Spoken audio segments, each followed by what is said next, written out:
कुछ कहानियां झूठी होकर भी इतनी मशहूर हो जाती हैं कि लोग इन पर यकीन करने लगते हैं। एक ऐसी ही कहानी एक खौफनाक औरत के बारे में है जो सन 1970 में जापान में बहुत मशहूर हुई थी। एक औरत जिसका चेहरा कटा हुआ था, जो बच्चियों को किडनैप करती थी। जापान में इस औरत ने इतना खौफ फैला दिया था कि इस पर मूवीज बनना शुरू हो गई। लेकिन यह एक झूठी कहानी थी। यह कहानी सन 1968 में जापान के टाउन से शुरू हुई थी। इस टाउन में एक फैमिली रहती थी जो खेतीबाड़ी करते थे। इस फैमिली में एक बूढ़ी औरत थी। इसने सबको बताया कि इसने एक ऐसी औरत को देखा है जिसका मुंह कटा हुआ है। यह औरत इसको अपने घर के गार्डन के बाहर खड़ी हुई नजर आई थी। यह कहानी देखते ही देखते इस टाउन में बहुत मशहूर हो गई, यहां तक कि यह कहानी अखबार में भी छप गई। इस कहानी के अखबार में छपने के बाद तो लोग इस पर और भी यकीन करने लगे। अब यहां से तरह तरह के लोग सामने आने लगे जिनका दावा था कि उन्होंने भी एक ऐसी औरत को देखा है। 6 महीने के बाद इस औरत की कहानी पूरे जापान में फैल गई। जापान में स्कूल जाने वाले बच्चे खास तौर पर इस औरत से बहुत डरे हुए थे। कई बच्चों का दावा था कि इन्हें यह औरत नजर आई है। इनके अनुसार इस औरत ने चेहरे पर एक मास्क पहना होता है।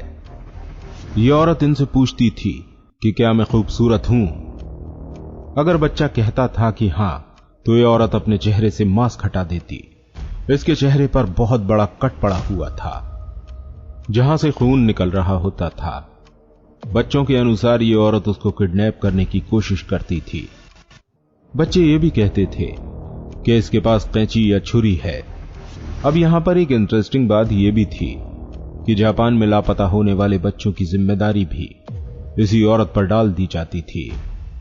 लोगों को लगता था कि इनके बच्चों को यही औरत कहीं ले गई है, हालांकि ये औरत सच में थी ही नहीं। अब ऐसे किस्से कहानियां जापान में इतने मशहूर हो गए कि जापान में पेरेंट्स अपने बच्चों को अकेले स्कूल भेजते हुए भी डरने लगे। हालांकि ये सिर्फ एक फर्जी कहानी थी। 1 साल के बाद ये बात सब समझ चुके थे कि ये सिर्फ एक अफवाह थी। लेकिन जापान में बच्चियों के दिल और दिमाग में इस औरत का खौफ बैठ चुका था। बच्चे अपने घर से निकलते हुए भी डरते थे। न सिर्फ जापान, बल्कि ये कहानी साउथ कोरिया में भी बहुत मशहूर हो गई थी। ये कैरेक्टर जापान में एनिमेशन और फिल्म्स में भी आना शुरू हो गया। यानी एक बूढ़ी औरत की बताई हुई झूठी कहानी जापान और पूरी दुनिया में मशहूर हो चुकी थी।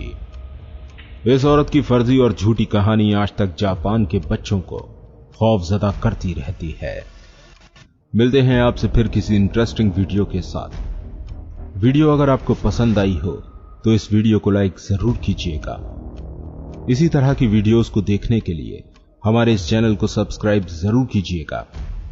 मिलते हैं आपसे फिर किसी इंटरेस्टिंग वीडियो के साथ। तब तक अपना बहुत सारा ध्यान रखिएगा।